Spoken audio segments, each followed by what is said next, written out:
Hey everyone, and welcome to Cannabis Processing and Technology. Today, we'll be showing you how to refill the activated carbon in your inline carbon filter.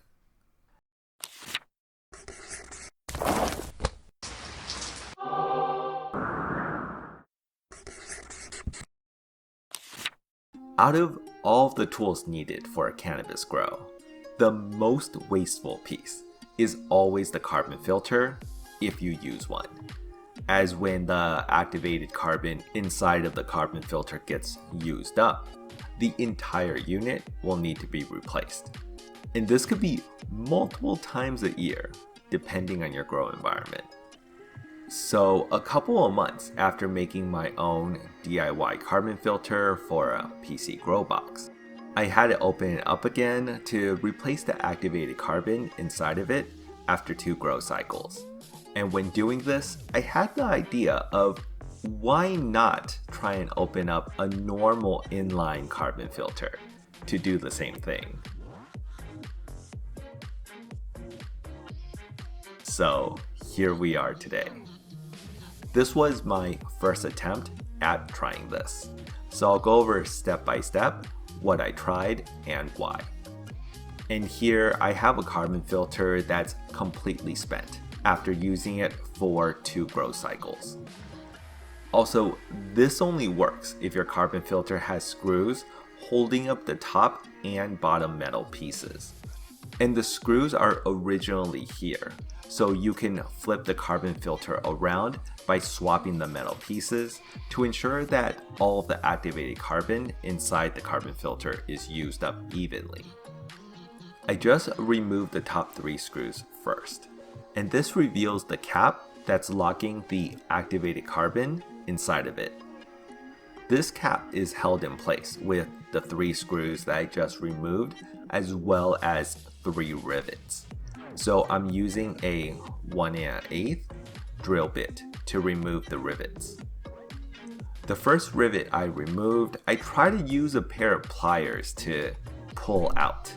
But after seeing what it looks like, I realized that for the next 2, I can just push them inwards to remove them faster.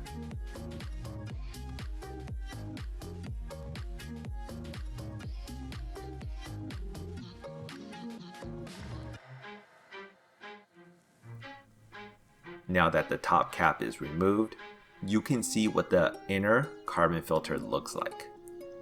I'm just gonna take out the 2 rivets that were pushed in, and then you can see that there's a fabric piece holding the activated carbon in place.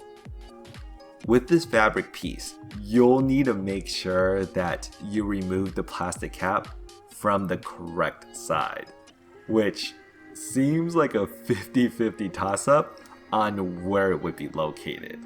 But luckily here, I removed it on the side where it was filled in with. So I can just lift up the flaps of the fabric to get access to the activated carbon. If you remove the plastic from the wrong side, then you'll need to sort of dump everything out, including the fabric, and then place the fabric back into the carbon filter. But by having access to this correct side, I can just pour the activated carbon out with the fabric filter staying in place. Be sure to wear a face mask when doing this, because it does get a little dusty and you don't want to breathe this in. There's a lot of activated carbon in this thing. Way more than I expected there to be. And now that it's empty, you can see what the carbon filter looks like from the inside. The fabric cloth is still in great shape, so all I need to do is pour in the new activated carbon.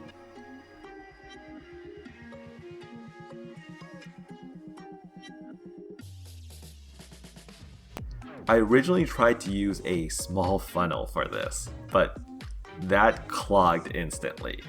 So I just used the fabric cloth as a slope to pour it in.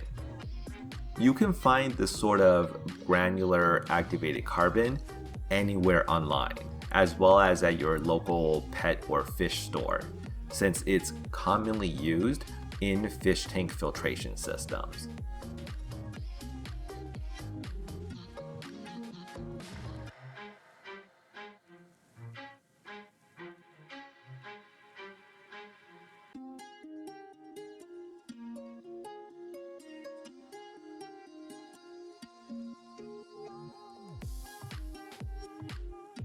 This took a lot more activated carbon than I thought it would need.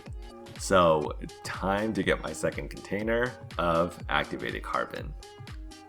In the end, once I finished filling this up, I used about 60 ounces of activated carbon. And now I just cover up the cloth before placing the cap back on.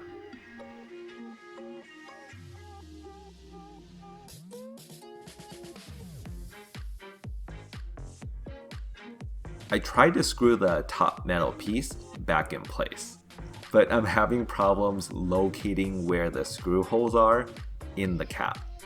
So after a couple of failed attempts, I checked the cap again to locate where the screw hole is. Now that the holes match the top metal piece, it's easy to screw the top 3 screws back in. And this locked both the top cap and the metal piece so that the activated carbon is secure. And I did shake it around to confirm this. So yeah, while it's quite messy to work with granular activated carbon, refilling this was really quick and quite easy to do. Also, by doing this, it not only saves you money, since buying activated carbon is way cheaper than the cost of buying a new carbon filter, but you also don't have to throw away this huge thing every grow or two. And of course, I did test this out afterwards, and it worked like new. So yeah, I definitely recommend you try this the next time your carbon filter stops working. And that's it.